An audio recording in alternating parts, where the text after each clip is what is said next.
¿Estamos al aire? Ya. Sí, ya me llegó.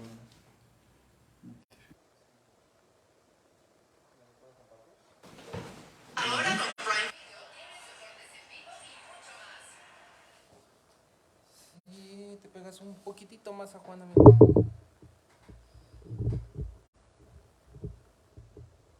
Ahí voy.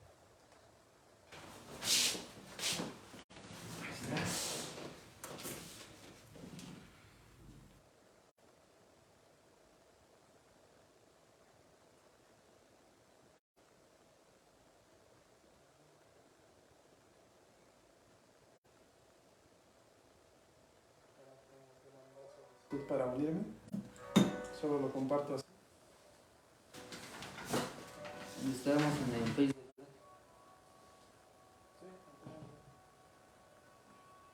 Pues saluda aunque sea con agua y con café. Salud. Muy buena noche de viernes.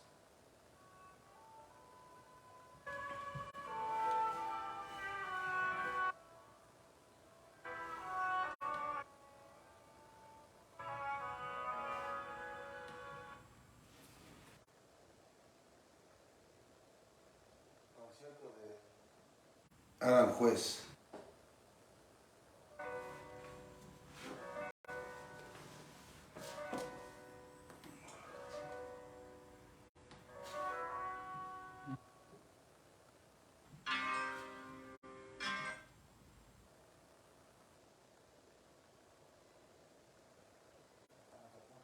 Están conectando.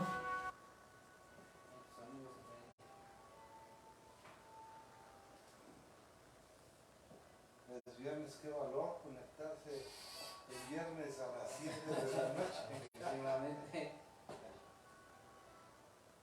Sale Juan. Ustedes nos dicen, ¿eh? Sí, te comparto aquí. Para no darnos. ¿No es el último, verdad? Sí, es el último. Ese ya compártelo. Ese el primero que te mandé, el de que invitamos. Sería este.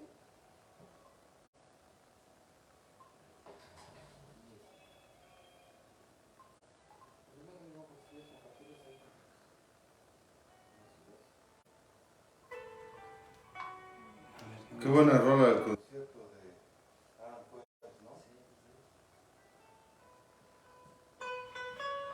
Listo. Un manejo exquisito de la guitarra.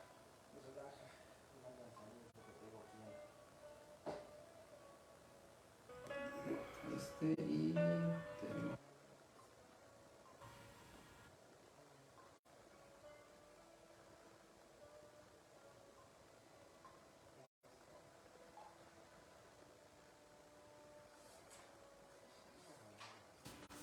no te mandó el enlace, ¿verdad? Sí, pues lo mandé. Sí, me lo mandaste. Pero cuando lo compartes. Ah, no, sí, sí, te lo mando. A mí no me dejó. Y sí, por el- Sin problema.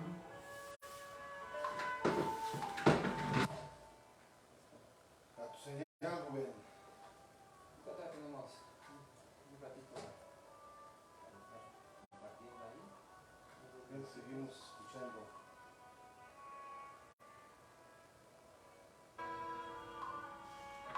Nada más chécate. Qué delicia, ¿eh? Sí, sí, está bien.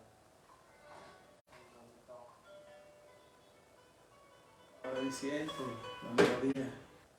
Fíjate que estaba leyendo que justamente Aristóteles comparaba el alma con las cuerdas de la lira. Decía que para que el alma sea armónica debe ser como las cuerdas de la lira que se tienen que atornillar y generar tensión para que pueda producir el sonido. ¿Sí? Sí. Sí, como que tenía un gusto por la música y esa comparación. Listo. Ya estamos a 13 minutos de empezar. Señal. Para ir saludando. Paco de Lucía, concierto de Aranjuez.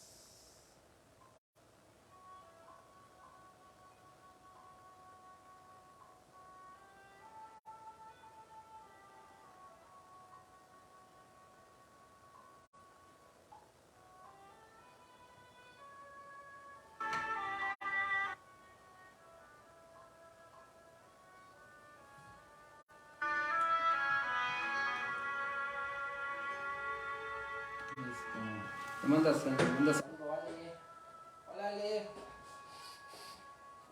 Anita Martínez, María Uribe, te manda saludos también. Sí, como no, mi amiga y compañera de licenciatura, una gran conocedora de asuntos teológicos. Saludos, Mayra, qué gusto saludarte. Igual si puedes compartirlo en tu Facebook, Juan, y ahí irnos guiando, sin problema. Listo, 7:30. Arrancamos, amigo. Muchas gracias, muy buena noche a todas y a todos ustedes, a la comunidad de cibernautas. Estamos aquí en un diálogo entre amigos. Tengo el privilegio de compartir esta mesa con mi amigo Juan y con mi amigo Rubén, que bueno, pues nos hermanan varias situaciones, sobre todo ideología, el amor por la historia, por México, por la filosofía.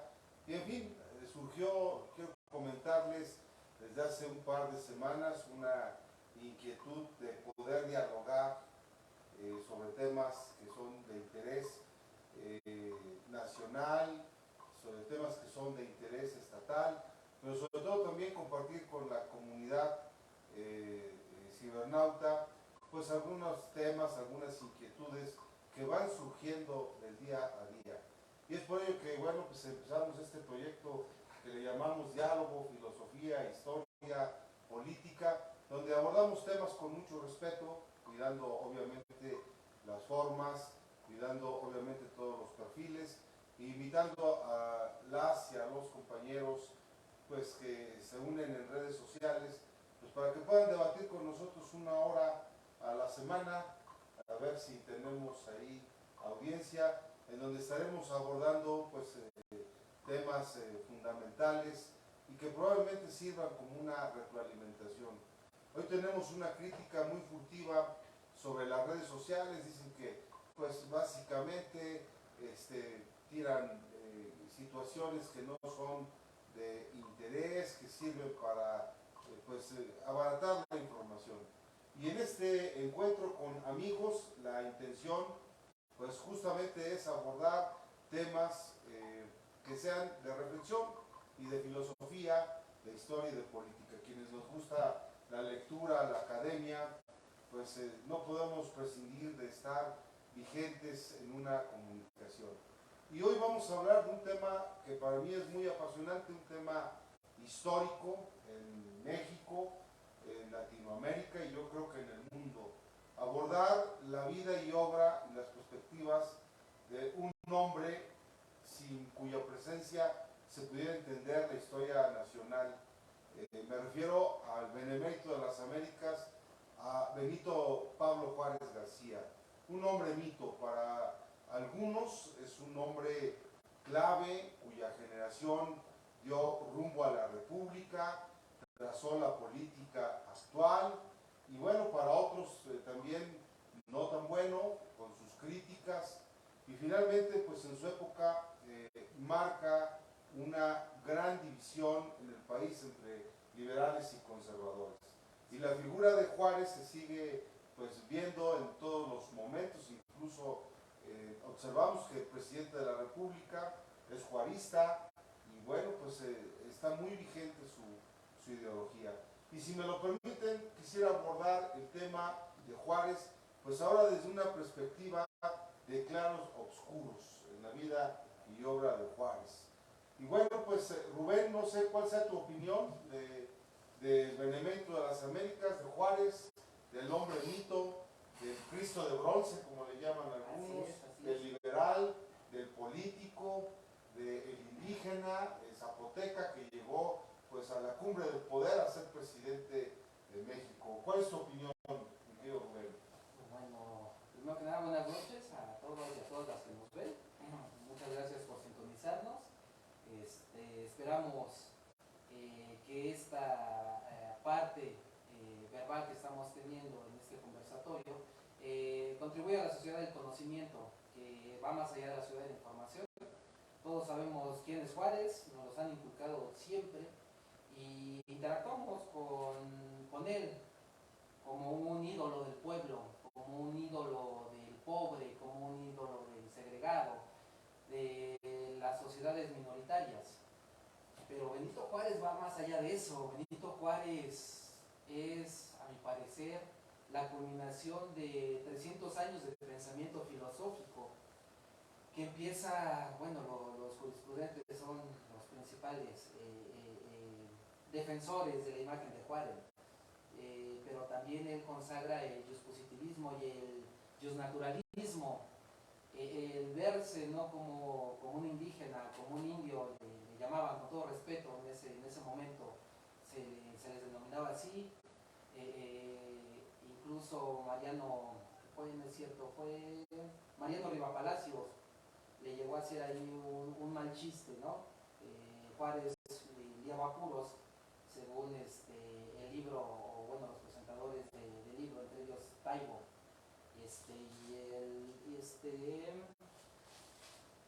Eduardo, Antonio Parra, que le pone ahí Juárez, más allá del ídolo de piedra, algo así es su libro. Decían, después de que él forjó puros para mantenerse en los Estados Unidos, decían que indio que fuma puro, ratero seguro, fue un mal chiste que hicieron sus connacionales. Y la crítica va en torno a eso, a que Juárez no defendió o al indígena. Juárez se defendió conforme a una situación de los ilustrados, donde pues sí soy indígena, sí soy zapoteco, sí soy de Gelatao, pero soy un hombre y tengo derechos igual que tú, igual que yo.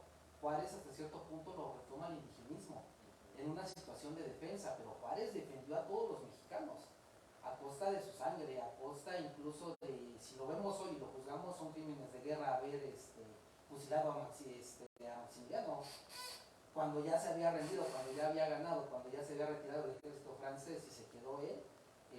No tenía por qué haberlo matado. De hecho, Víctor Hugo le manda una carta y le dice a Juárez: oye, no vayas a matarlo, ganaste con la democracia. Nunca fue demócrata como tal Juárez, porque gobernó 14 años y no dejó el poder precisamente para consagrar esta parte de la ilustración, del Estado laico, de estar en contra de la iglesia. De hecho, tengo una cita muy bonita que fue cuando él era gobernador, que también llegó por gobernador la primera vez por imposición, después sí fue electo, pero no fue electo con nuestra democracia. Podía votar, obviamente la mujer no, podía votar el hombre, pero no era cualquier hombre. Según la última reforma de Santana, para mantenerse en el poder y evitar que llegara otro general, que por lo general era, o así, valga la redundancia, era el gobernador, y ellos tenían uso del ejército. Si te caía mal el presidente de la república, te juntabas con otros 8 gobernadores conservadores, ibas a tirar al liberal. Después venía la réplica y eran otros 10 y se iban a ir. Por eso estuvo la Guardia Nacional, que ya era un ejército o un intento de ejército ya un poquito más plural. Hasta cierto punto estuvo bien que lo quitaran. Pero esta cita me parece interesante porque dice, y es completamente en contra de la iglesia, del gobierno y la separación de la iglesia y el Estado, que se consagra con la ley Juárez y la Constitución del 57 y se capitaliza de la del 17 que nos rige. Ustedes son los expertos, podrán andar ahí. Pero Juárez, siendo gobernador de Oaxaca, dice que los gobiernos civiles no deberán tener religión, porque siendo su deber proteger la libertad que los gobernados tienen de practicar la religión que gusten adoptar, no llenarían fielmente ese deber si fueran sectarios de alguna. Juárez iba en contra de la monarquía totalmente, y esto lo dijo cuando la iglesia lo invitó a un acto religioso, es al Te Deum. Entonces esa manifestación de fin de año que tiene la iglesia católica tiene una connotación más allá del político. Es un ideólogo, él es un filósofo. De hecho, Juárez estudió filosofía en el bachiller. Fue una parte que le dejó su mentor. Y fue en 1827. La Ilustración es un movimiento de 1700 a 1800. Juárez, estudiando filosofía en ese momento, era un filósofo siendo político e incidiendo en la realidad.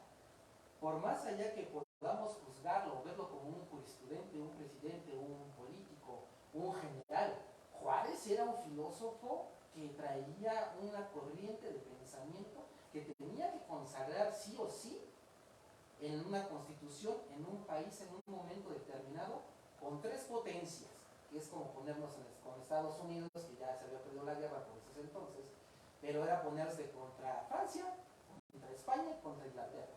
y eran tus aliados en una política ya global. Entonces era un hombre adelantadísimo con el pensamiento, y no solamente era él, está Valentín Gómez Farías, está Juan Álvarez, está una generación completa, no solamente Suárez. Juárez es el individuo que capitaliza, pero era toda esa parte liberal, a la mexicana, claro, que incluso ya tenían el liberalismo económico. Juárez tenía posesiones, se le pone según Infoave en las propiedades de Juárez, además de que ganaba 30,000 pesos, que ahorita viene siendo como 1 millón de pesos anual, siendo y cobrándolos en México. Puede ser polémico, pero tenía. Sí, estamos de gobierno austero. Y por ahí van mis estilos. Juárez va más allá de un político. Juárez es un filósofo en acción transformando México, y Juárez no es el único que capitalizó la nación. Hubo más personas antes y después, pero Juárez fue el impulsor del pensamiento mexicano ilustrado. Muy bien. Mi querido Juan, tú vienes, eres oriundo de Almohadilla de Juárez. Pues un saludo a todos nuestros amigos y amigas de Almohadilla de Juárez. Tenemos muy buenos amigos paisanos allá. Es decir, vienes de un municipio hermosísimo, trascendental y que lleva el nombre de Juárez. ¿Cuál es tu opinión del prócer desde el punto de vista académico y social? Claro que sí, maestro. Primero, agradecer a todos los amigos que nos están viendo, se dan ese tiempo para estar con nosotros y en nuestro primer programa. Amigo Rubén, muchas gracias por el espacio. Venimos de un municipio que lleva el nombre del benemérito de las Américas, Benito Pablo Juárez García. No siempre llevó ese nombre. Primero fue denominado Almohadilla Grande y posteriormente después de 1847 ya se le cambia con una tendencia hacia colocar esos nombres de los personajes ilustres y más de Benito Pablo Juárez García. Es un municipio que le hace honra a este gran personaje. Y tenemos ahí unos claroscuros de lo que fuera Benito Juárez. Para muchos, un héroe nacional, para otros, un villano. Eso lo veremos más adelante. Nosotros crecimos como jóvenes, como niños, bajo una educación tradicional donde se daba una magnificencia a los presidentes, en este caso a Benito Juárez García. Hay que reconocerle su esfuerzo, su tenacidad, porque es un niño que desde sus primeros años, 3 años por ahí, parece, queda huérfano y a base de sacrificio, él tiene que crecer adelantadamente, adquiere nuevas responsabilidades, busca la superación, migra a la ciudad de Oaxaca, siendo que no dominaba el español. Así es. No, él tiene que ir en contra de muchas adversidades, aprende a hablar el español. Así es, como a los 10 años, 11. Y también aprendió latín. Su lengua que dominaba pues era el zapoteco. Y entonces él es un ejemplo de tenacidad, de perseverancia. Estudia jurisprudencia. No plagió. No la plagió, gracias a Dios. Claro. Grandes méritos que tiene. Se convierte en el primer gobernador interino de Oaxaca. Así es. Diputado también por Oaxaca. Entonces, es una historia de grandes cuestiones ahí de perseverancia. También se le critica mucho que no gana ninguna elección, sino que cubre un interinato. Posteriormente llega a la Suprema Corte de Justicia, eso más adelante, pero tenía una tendencia hacia acumular el poder. Se le critica mucho a Porfirio Díaz, pero Benito Juárez ya tenía una tendencia hacia acumular el poder. Es un gran vicio que dejó a Juárez. Y por ahí también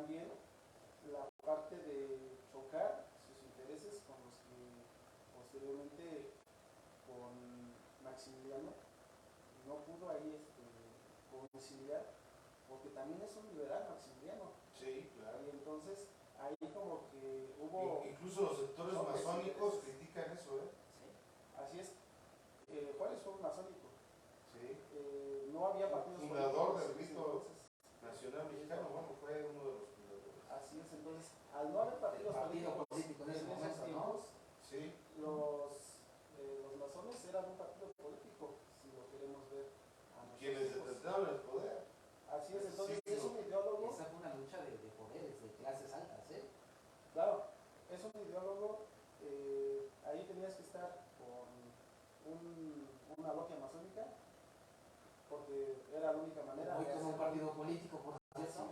A ver, yo si me lo permite quisiera, a ver, Juárez es el hombre mito, y lo dice bien el maestro Juan. A ver, viene de ser regidor, diputado local, diputado federal, gobernador interino, presidente de la Suprema Corte de Por ende, Justicia, presidente de la República, y ya por no era virtud vicepresidente. constitucional Así es. llega a la presidencia. Creo que el único cargo que no ocupó para cumplir todo el ciclo fue presidente municipal. Sí, y faltó otro senador, porque el Senado todavía no existía. Él metió incluso una reforma para hacer el Senado, pero la Cámara de Diputados le dijo, ¿cómo va a haber un contrapeso? Y le dijo que no. Digo, ese y vicepresidente, porque hubo vicepresidente. No, ese es otro tema por muy eso interesante. la Suprema el Corte de presidencialismo. Justicia tomó esa parte y él accedió. Si hubiera sido el vicepresidente, a lo mejor se tiraba hasta con los de su mismo. Es decir, es el hombre que recorre los puestos de elección popular. Y es el hombre mito también en la política. Así es, no sé. Es más, por ejemplo, las capitales dicen que la historia es cíclica, ¿no? Hoy, por ejemplo, vemos a un país dividido ideológicamente, sobre todo entre los seguidores del presidente de la República y los que no están con él. Pero esto no es nuevo, es decir, en la época de Juárez, este fenómeno pasaba, ¿eh? Por ejemplo, Juárez no entraba a las capitales conservadoras. Juárez, por ejemplo, tenía mucho éxito en la periferia, en los pueblos. Aunque dicen los romanos, la suma de los inconformes da la mayoría y las victorias, ¿no? Pero a ver, aquí hay una situación. Es decir, Juárez recorre toda la gama de los puestos públicos, o casi toda la gama de los puestos Hay que públicos. dirigirnos un poquito más para allá porque casi más se escucha. Y aquí hay una situación también interesante. Gobierna el país. Muchos dicen que Juárez estaba programándose para ser el primer dictador de México. ¿Coincides con eso? Yo creo que no iba por el asunto de ser un dictador. Juárez iba más por la situación de consagrar el pensamiento de que no regresara a la esclavitud. Una de las principales causas de que haya invadido los Estados Unidos, México, fue que Texas era una sociedad de esclavos. Básicamente fomentaban eso. En el momento que llega el presidente Guerrero y dice, ¿saben qué? No, vienen los problemas y fue el preámbulo. Sí, Juárez, pero por ejemplo, Juárez ya se había reelegido. no, por eso, Juárez, a eso voy. Juárez lo que hace para reelegirse es evitar que llegara otra vez la monarquía, por ende, que fuera súbdito, no ciudadano, por ende de que te trataran como esclavo o como indígena y no como una persona cercana a la monarquía.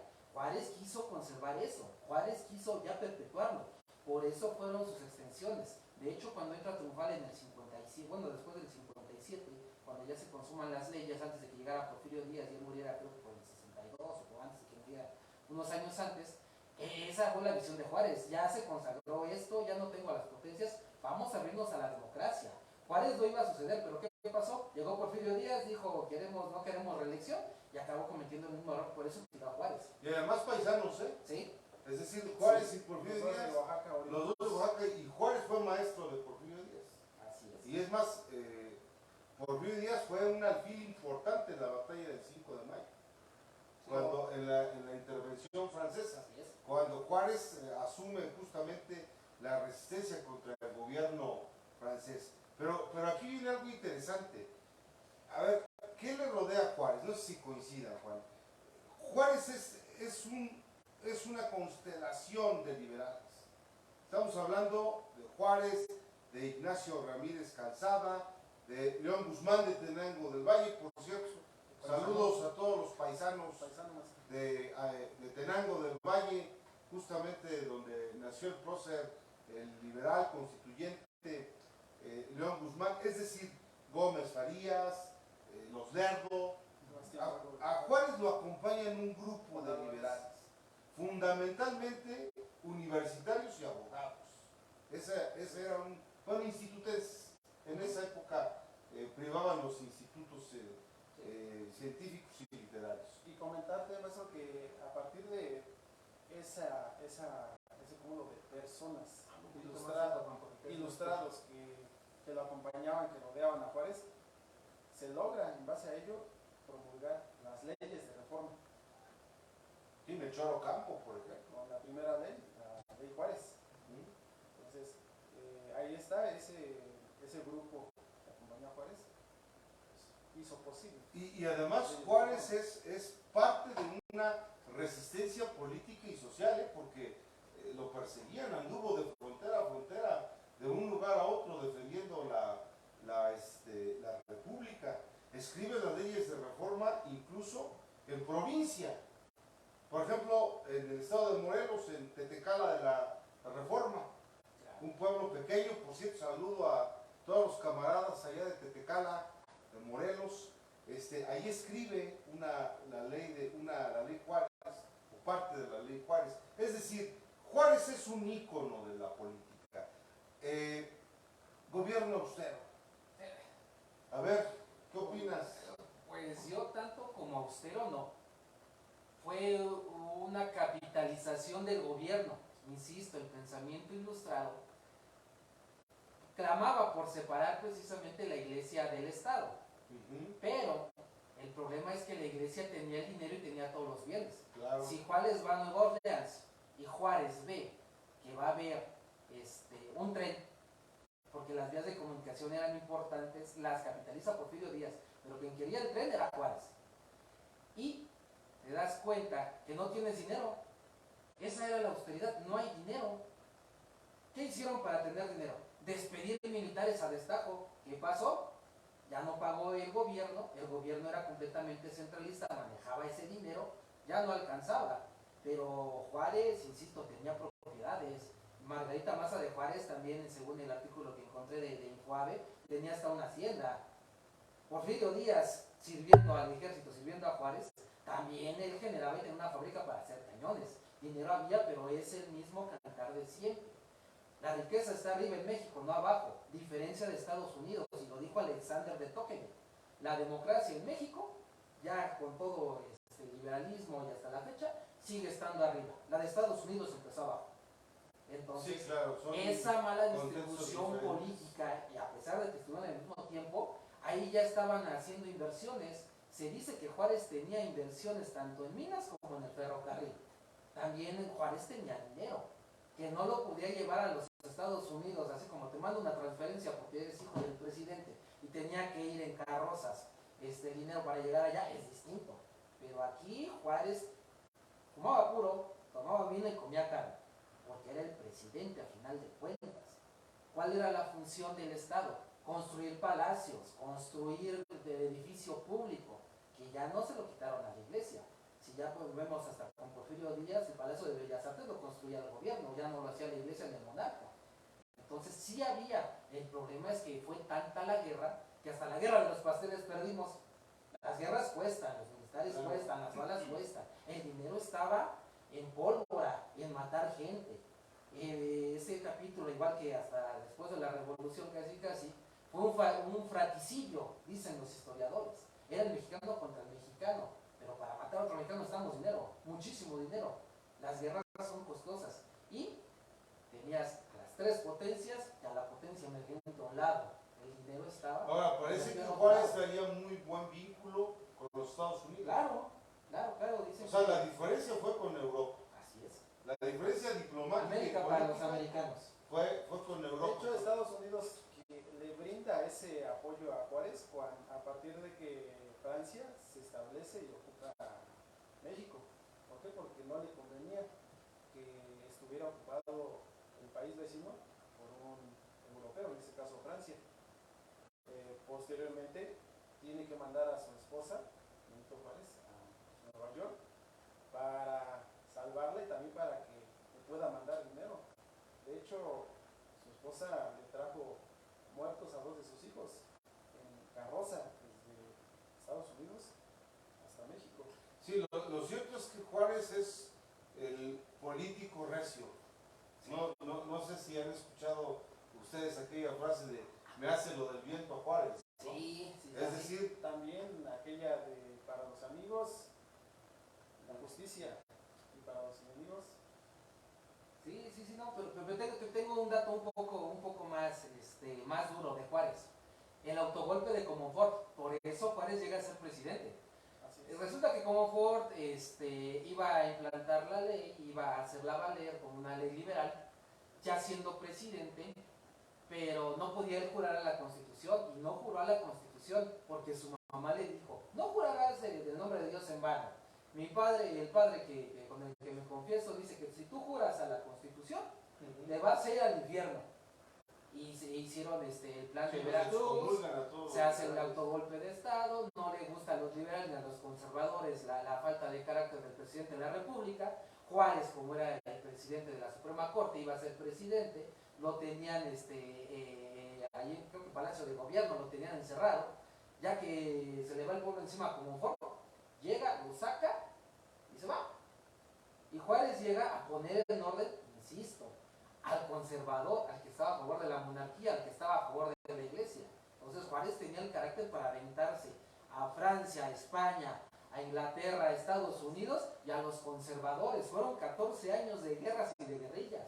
Juárez, ese era el carácter que tenía el presidente de la República en ese Comonfort es momento. quien coloca a Benito Juárez en el poder por sus incongruencias, Claro. por su mano tibia, por su miedo por su incongruencia primero, por jurar la Constitución y por después darse cuenta quien abre los ojos es su madre, que le dice no puedes gobernar bajo esas condiciones, bajo esa Constitución. La lucha ideológica ahí estaba. Y el que se aventó el paquete fue Benito Juárez, no sabiendo todo lo que le esperaba, salir a provincia, llevarse la presidencia, así es, de estado en estado, así es correcto. con su familia, y de ahí yo creo que de ahí nace su idea de, no tanto de reelegirse, sino de defender la patria. Para mi gusto, él es el que sienta las bases de ese estado, nación que hoy tenemos. Claro, yo creo que sí podemos nosotros afirmar categóricamente que Juárez y el grupo de liberales son los constructores de la República. No hay tantas escuelas que lleven el nombre como Juárez, tantas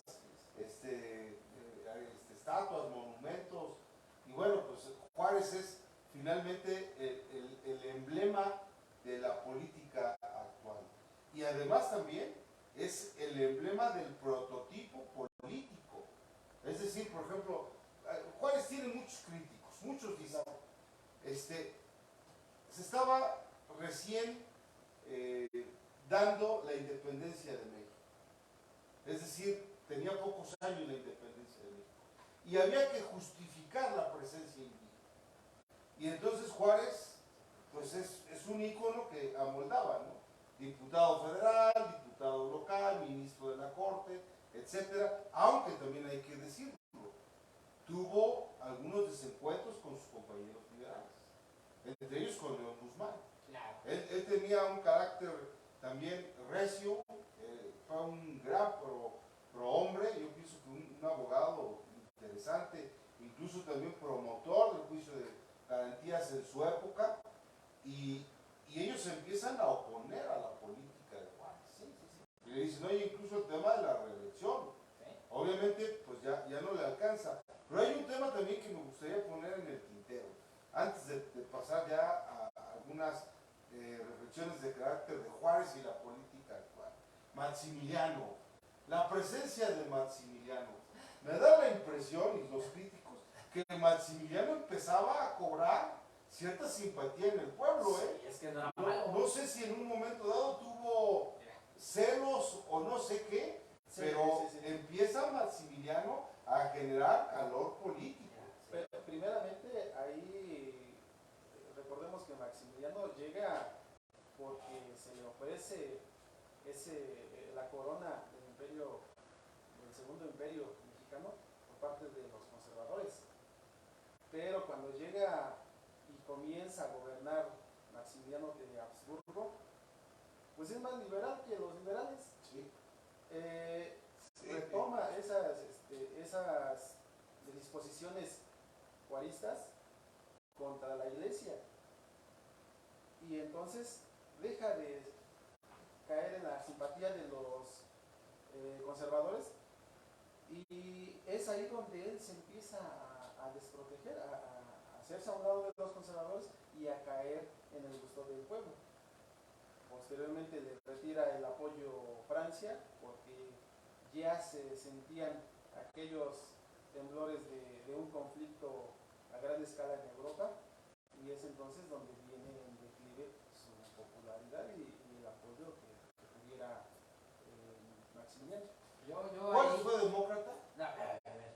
Juárez intentó ser demócrata y como gobernador, bueno, la primera vez llegó impuesto después de ser diputado, después ya se aventó a elección y ganó Oaxaca por elección, pero por lo general fue impuesto. Aquí la situación particular con Juárez es que Maximiliano era un buen gobernante y Maximiliano fue criado para gobernar. Su educación era de la monarquía en ese momento para gobernar. Tenía ideas muy liberales, curiosamente, igual que Valentín Gómez Farías. Valentín Gómez Farías, el eterno vicepresidente con Santana, Sí, claro. fue quien lo ungió como masón y fue quien lo encumbró. También fue uno de sus mentores para llevarlo allá. Y Santana mismo no era tan malo, de verdad que no era tan malo. Juárez le negó la entrada a Oaxaca cuando estuvo secuestrado por los estadounidenses y viene el tratado de paz, donde se cedió la mitad del territorio. No lo vendió Santana, lo satanizó Juárez y lo satanizaron los liberales. Después, ya que estuvo libre y regresó, vendió la Mesilla, sí la vendió porque necesitaban dinero para pagar, pero fue como una compensación a lo ya hecho. Entonces Juárez como demócrata no lo veo. ¿Por qué? Insisto, por su pensamiento ilustrado y que tenía que consagrarlo con la ley. Pero ya un saludo también para la gente que estudia medios alternos de solución de conflictos. El precepto básico es: la ley sirve para castigar a mi adversario. ¿Qué buscan los más? Hacer que la ley sea accesible y no sea un arma punzocortante o que lacere y cree daño. Juárez la ocupó a destajo para lacerar a Maximiliano, para lacerar a Santana, cuando no, o desde este punto de vista, con la evolución, con el paso de los derechos humanos y con toda la jurisprudencia y la política actual, con el sistema de valores operantes, pues lo puedes llegar a ver muy mal. Pero Juárez en su momento fue el político idóneo para crear las bases de un México que llegó con Porfirio Díaz. Nos guste o no, Porfirio Díaz sentó paz y de ahí el camino hacia la democracia con la revolución. Pero el legado de Juárez no es demócrata. Empezó el pinino para llegar a una democracia actual, desde mi punto de vista. Ahora, un tema que a mí me interesa que ojalá podamos aquí debatir. Es decir, en la época de Juárez, dos bandos en el país, liberales y conservadores. No había centro. Usualmente se ubicaban a los conservadores como los hombres de poder, de negocios que querían conservar a los privilegios. Y los liberales eran aquellos personas que venían de una generación de más esfuerzo, con ideas progresistas y que intentaban dar un cambio, una reforma o, como dirían hoy, una transformación al país. Sin embargo, a varias décadas de esa división del país políticamente hablando, hoy seguimos igual. Incluso es pronunciado por la primera magistratura de nuestro país. Es decir, quienes no comparten sus ideas, etcétera, les llama conservadores. Y tal pareciera que ese escenario juarista tiene un efecto espejo en nuestra época. Es decir, por ejemplo, a Juárez se le odiaba o se le amaba en su época. Y hoy nos están la clase política mexicana diciendo que está entre liberales y conservadores.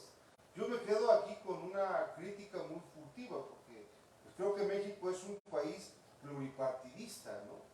Y aquí, más que hablar de liberales o conservadores, habrá que refrescar a la política con un semillero, con ideología y sobre todo con un proyecto de nación. Entonces, la pregunta en concreta, primero Juan, ese choque entre liberales y conservadores, ¿lo tenemos hoy en día todavía? Hasta hace algunos 3 años, 4 años hacia atrás, a mi punto de vista, se notaba más variado el contexto político. Centro, izquierda, derecha. Hoy, al día de hoy, en este contexto político, sí se ha acentuado más dos bandos, liberales y conservadores. Y la parte moderada, el centro, para mi gusto está quedando relegada y se está obligando a solamente tener dos posiciones. Es lo que yo veo políticamente el contexto actual. No sé, ahí ustedes dirán otra cosa. A ver, por ejemplo, una pregunta muy concreta, Rubén. A ver, ¿no tendremos una sequía de ideología? Miren, usualmente,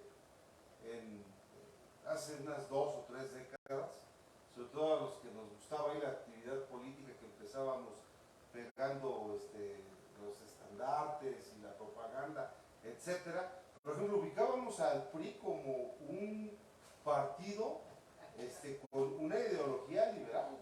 Incluso muchos priistas de antaño traían a Juárez como su estandarte. Y Acción Nacional lo veíamos como un partido más conservador, que le daba más visión, por ejemplo, a la iglesia, no al clero. Muy respetable. Este es un país, pienso yo, que alcanza para todos. Quien quiera irse a la derecha, a la izquierda, al centro.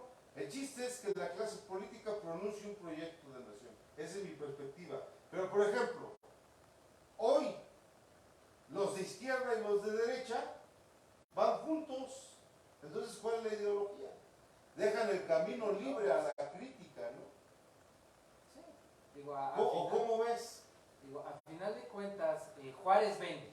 Juárez se perpetuó en el poder porque Juárez sigue en el poder, desde mi punto de vista. Porque platicando con el cronista legislativo Jorge Reyes Pastrana, que está en Cámara de Diputados actualmente. Saludos a Jorge.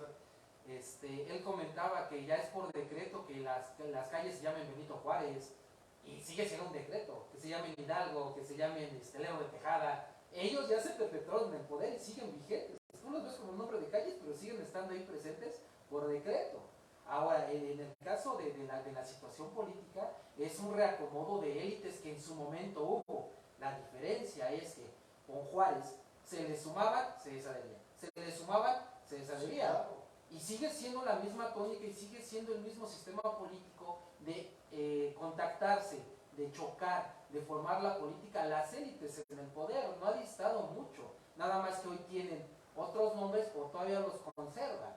Todavía no creo que los descendientes de Lerdo de Tejada o de Porfirio Díaz pues, anden mal económicamente, ni políticamente, ni socialmente. Los que llegan después o los que estuvieron abajo son los que siguen teniendo los mismos problemas. Decía Narciso Bassols en 1932. Tenanguense, por cierto. Sí, Narciso Bassols, y es muy de la crítica, muy de ese sistema de pensamiento, que el campesino en 1932 era un reflejo de pobreza e inferioridad. Hoy lo digo, en el 2023, el campesino sigue siendo un reflejo de pobreza y de inferioridad. Y más aún, si tiene una situación de indígena, porque es vulnerable y se le tiene que proteger y buscar esa garantía, ese derecho humano al desarrollo, que la clase política no lo tiene. Si hay una perpetuación o un legado partidista de 70, 80 años, una alternancia de 12 años y no se solucionan los problemas, cabe otra vía, otro partido político que pueda solucionarlo. Y si no puede, es el momento de los ciudadanos. El ciudadano de a pie nunca ha llegado a ese puesto por su propia voluntad, siempre sometido a los intereses de las cúpulas de un partido que si no resuelven, insisto, es momento de cambiar el sistema político heredado desde 1824 con su democracia y terminarla de desarrollar y solucionar los grandes problemas del Estado de México y de la República en general. Ahora, los partidos, Juan, ¿están cumpliendo su función? Miren, no sé, a lo mejor sueno romántico y eso lo he platicado incluso en la academia, cuando tengo la oportunidad de dialogar con los compañeros. Creo que el gran fundamento de la política es la ideología, el proyecto, los documentos básicos. Incluso los órganos electorales les piden a los partidos políticos tener documentos básicos, un programa de acción, pero también les obliga a que adoctrinen al pueblo, a que lleven a las calles sus postulados. Es decir, creo que el alimento, o el nutriente, mejor dicho, de la política es la ideología. Hoy tenemos una crisis ideológica en los partidos políticos. A mi consideración, sí, por ahí en un trabajo universitario que elaboré se denominaba la necesidad de regular las alianzas entre partidos políticos y la idea central era prohibir las alianzas entre partidos con ideologías antagónicas, es decir, contrarias entre ellos, y mejor que se estableciera la figura de la fusión. Hoy, ¿qué está pasando hoy en día? Vemos ahí al agua y al aceite conviviendo y postulando un candidato único. Entonces, ¿qué está pasando? Pues ya no sabemos con qué ideología van a gobernar. Ni la conocen. A eso vamos. Ya no hay una formación política ideológica. Se dice que los partidos políticos son la vía de acceso al poder para que los ciudadanos lleguen al poder. Un fin de los partidos políticos es fomentar la participación ciudadana. Claro. Y construir una ideología. Estamos carentes de que esos partidos políticos lleven a cabo su finalidad. Hoy puedes ver a un partido que hoy está apoyando a la izquierda y en la siguiente elección, el día de mañana, va a estar en la derecha. ¿Qué pasa? Pues que el ciudadano al final de cuentas se confunde. Es que eso es muy importante, porque eso que dices tú es bien importante, porque hay quienes dicen, es que ahora está mejor posicionado él y mañana está mejor posicionado él. Entonces estamos hablando de una encuestitis, no de un fundamento ideológico. Sí, no. O sea, yo apelo mucho a las logias masónicas. Si, bueno, en toda la tarea que se hace de investigación, si tú ves a Vicente Guerrero era el candidato ya desde 1800, era el candidato de la clase media. Y todavía tenías algunos generales que decían monarquía e insurrección, y tenían su logo, su eslogan. La política en sí, para venderte, no ha cambiado mucho. Pero en cuestión ideológica, el Partido Rojo dice en sus estatutos, en el artículo 1, que es socialdemócrata. Dime cuándo el Partido Rojo ha sido socialdemocrático en sus procesos de elección interna. ¿Cuándo has votado porque él sea tu candidato? No, llegó el dedo y lo tienes que apoyar y lo tienes que encumbrar. Entonces no somos ni siquiera democráticos. Que no lo someten a Porque además, ojo, fíjese que, bueno, no quisiera yo meterme a un terreno de política y de partidos, pero por ejemplo, el PRI, para decirlo así, tiene yo creo que su clase política decepcionó a la militancia, porque lo que hay que reconocer que la militancia del PRIismo fue una militancia muy leal. A mí me tocó verlo incluso en campo, como la gente, los priistas de a pie, de abajo, los seccionales, los que no tenían los grandes beneficios, se murieron en la raya. Desgraciadamente, bueno, pues la última postulación a la presidencia. Yo creo con cierta razón, porque es quien con la política de reparto agrario fueron ellos leales. Los eternizaron, son los mismos de siempre. Más esas generaciones ya caducaron, ya están bajo tierra. No, eternizarse en el poder no es único de Juárez. ¿Qué pasó con Benito Juárez Jr.? Benito Juárez Jr., por ser hijo de Benito Juárez, le dejaron la gobernatura de Oaxaca y todavía se casó con una francesa cuando su papá se mató contra los franceses. O sea, no ha distado mucho. Esa política, esos vicios juaristas siguen las ahí. incongruencias de la vida. Sí, A ver, claro. regresamos a la ideología de Juárez, ya casi por ir cerrando para no aturdir a nuestros amigos. A ver, uno, el Estado laico. Juárez es el promotor de la República y del Estado laico. Es decir, gobernar a costa del beneficio social sin importar ideologías o credos religiosos. ¿Cuál es su opinión, mi querido Juan, acerca de la aportación histórica que tiene Juárez y el Estado laico? Es de gran trascendencia, maestro. El Estado laico en nuestro país no se podría entender sin el legado, sin la convicción, sin la ideología de Benito Juárez García. Benito Juárez fue a mi consideración, un adelantado a su tiempo, un ilustrado, se impregnó ahí de la época de la ilustración, le valió echarse de enemigo a la iglesia, al clero, con la ley de la desamortización de los bienes eclesiásticos. Impulsó ahí, confisca los bienes de la iglesia. ¿Por qué? Porque también tiene que hacer uso de esos bienes, pues porque el país no tenía de dónde tomar recursos. El Estado laico es una herencia de Benito Juárez que al día de hoy se agradece, porque pues era la moda, era algo natural en sus tiempos de Juárez. Gracias a él, pues hoy gozamos de tener libertades de creencia, de religión. Y creo que fue el primer peldaño de un progreso social. Por ejemplo, ya hoy hablamos incluso de un Estado plural, ¿no? Así Un es. Estado donde se respetan las preferencias, las ideologías, vamos, un Estado todavía más liberal en su actuar, pero creo que Juárez fue quien puso ese primer peldaño, ¿no? Yo quisiera ir aterrizando algunas ideas. El legado de Juárez a nuestros tiempos.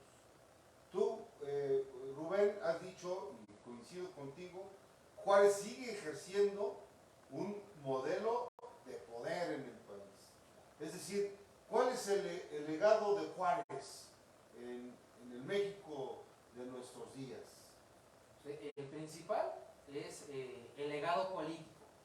Sentó las bases con la ley Juárez, con la Constitución del 57, para una constitución política. Insisto, esa constitución no es jurisprudencial netamente, es una constitución política y te da el derecho de ciudadano como un ente político. Eso fue lo primero de Juárez.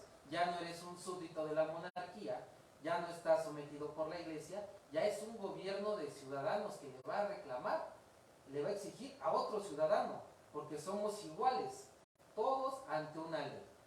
Tenemos una libertad de credo, de pensamiento, por ese valor de ilustración, de ilustrado que trae Juárez a capitalizar esa ideología. Ya somos naturalistas, hay derechos naturales que por ser hombre los tienes, que es la igualdad entre todos, no importando que él fuera un indígena, nunca se vio como inferior, se vio como un ciudadano mexicano, se vio como un presidente a la altura de los monarcas y del presidente vecino. Juárez nos da esa calidad a hoy de decir, yo soy igual que tú a pesar de mis preferencias sexuales, a pesar de mi ideología o de mi creencia o acreencia. Yo tengo derechos porque me los garantiza una constitución y no me tengo ya que andar matando por ellos. También nos da el legado de qué hacer con la ley para bien o para mal.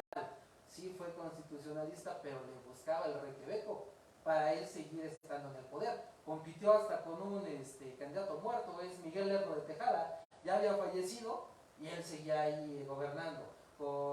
Y llegó a reclamarle otro candidato, no recuerdo su nombre, un año antes, lo mandó a los Estados Unidos, modificó la ley y lo desconoció como aspirante a la presidencia y él se quedó, pero siempre dentro del marco legal. Ese es el claroscuro de Juárez.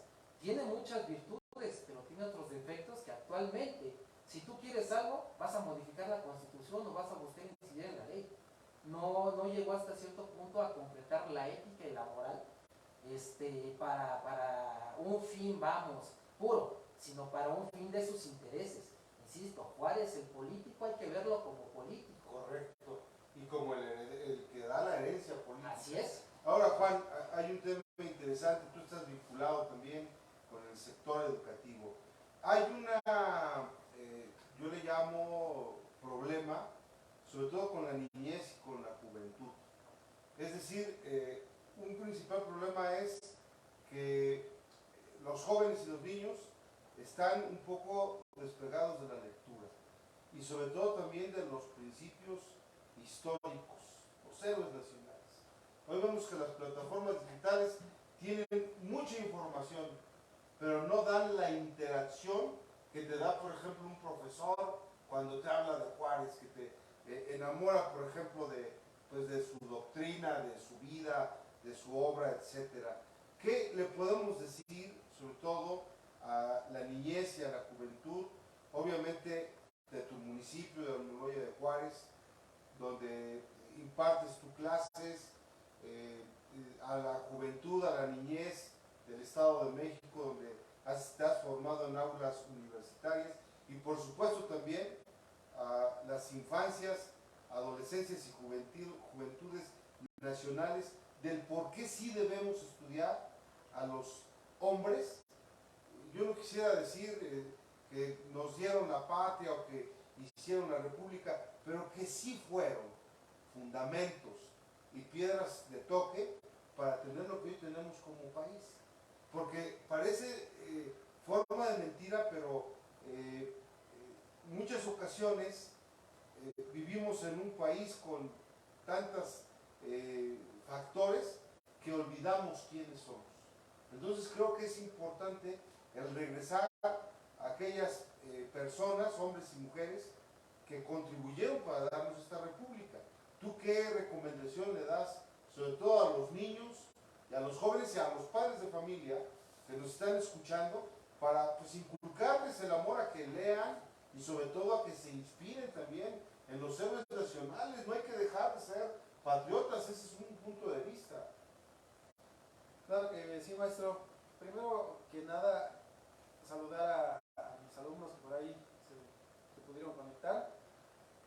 Decirles, no solo a los estudiantes de cualquier nivel, sino también a sus padres. La historia es una ciencia que es cambiante.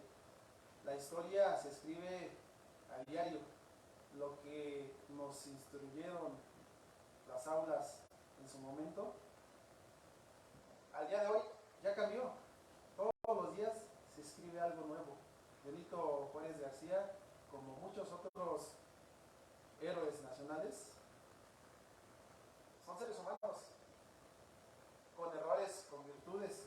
En su momento Benito Juárez, a mi parecer, hizo lo que tenía que hacer, porque tenía en contra a la iglesia, tenía en contra a medio país, a los conservadores. Hay que juzgarlo en su justa medida por el contexto en el que gobernó. Jóvenes estudiantes, hay que leer y leer mucho, diferentes fuentes de información, utilizar las redes sociales, el internet, para bien, porque hoy en día bajo esas nuevas plataformas circula mucha información, muchas veces no fidedigna, no real. Hay que cotejar, hay que comparar y sobre todo realizar este ejercicio que estamos realizando hoy en día, que es el diálogo. Como Sócrates, como Platón, los grandes filósofos lo hicieron y construyeron el conocimiento. Tenemos muchos héroes nacionales. Benito Juárez impulsó a nuestro país y lo internacionalizó. Le dio, es el creador del nacionalismo mexicano. Sentó las bases del Estado mexicano e hizo que se respetara al naciente país. ¿Cómo? Ejecutando, dando muerte, fusilamiento a ese emperador, Maximiliano. Y a partir de ahí se le vio a México, al gobernante mexicano, pues con respeto. Entonces, jóvenes estudiantes, hay que leer, hay que estudiar y sobre todo compartir el conocimiento. Esa sería mi recomendación. Sí, y bueno, ya para ir cerrando, Rubén, en pocas palabras, ¿cómo defines tú a Juárez? Yo lo defino, retomando lo que comentó Juan, como un estudioso del pensamiento que lo capitalizó desde el bachillerato, desde la escuela, desde el aula, desde la academia, desde leer a Immanuel Kant. Es una de las críticas más fuertes que tiene, que plagió o parafraseó una frase de Kant, que es la famosa de el derecho al respeto ajeno es la paz. La haya plagiado o no la haya plagiado, la capitalizó y buscó el derecho y la paz. ¿Desde dónde? Desde el estudio. Insisto, no era un indígena aletrado, era alguien con un bachillerato, alguien que estudió latín, además de saber su lengua, además de saber español, alguien que estudió derecho y alguien que tenía un conocimiento del positivismo, naturalismo, de la ilustración, John Locke, Rousseau, acaba de pasar la Revolución Francesa, sabía lo que pasaba y estaba interconectado. Y las tecnologías son algo fundamental. La batalla del 5 de mayo, Juárez la siguió vía telégrafo, fue en vivo. Hoy no podemos ocupar esto más allá de ver si eres Casio o eres Rolex. Yo creo que Juárez nos da una enseñanza de cómo se usan las nuevas tecnologías. Deja de ver eso completamente y ábrete otro canal. Y hay que llegar a estudiar a Juárez en todas las plataformas digitales. Está La Historia Incomprendida, está Infoave, están historiadores, ya ves a Paco Taibo ahí promocionando sus libros y dando pláticas como estas. Y no te puede, bueno, hay ya podcasts que los puedes bajar en Spotify y en diversas situaciones. Y en lo que vas a escuchar un audiolibro, lo puedes tener en tu móvil. Yo creo que esa sería mi visión de Juárez. Alguien que ocupó el conocimiento a su favor y demostró que una persona educada, siendo presidente de la República, puede cambiar los rumbos del país, teniendo una idea y una convicción clara de qué es concretar las ideas en el ámbito real y público. Y además la cultura no solo del esfuerzo, sino del sacrificio. Pues verdaderamente pensé que no llegábamos a la hora, pero mira, ya casi llegamos. Pues estimados amigos, amigas, un placer el poder dialogar con ustedes vía redes sociales. Nosotros consideramos que el diálogo es la principal herramienta que tenemos las personas, no solo para comunicarnos, sino para transmitir ideas, también compartir experiencias y conocimientos.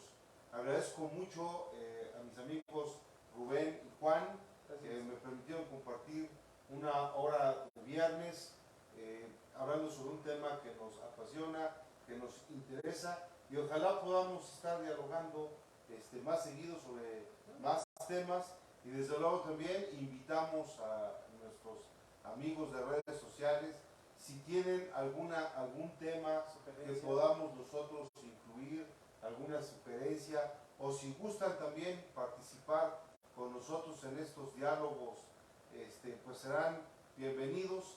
Mientras las redes sociales nos permitan, estaremos siendo una voz que clama en la sociedad, una voz que tenga una crítica constructiva, una visión de las situaciones.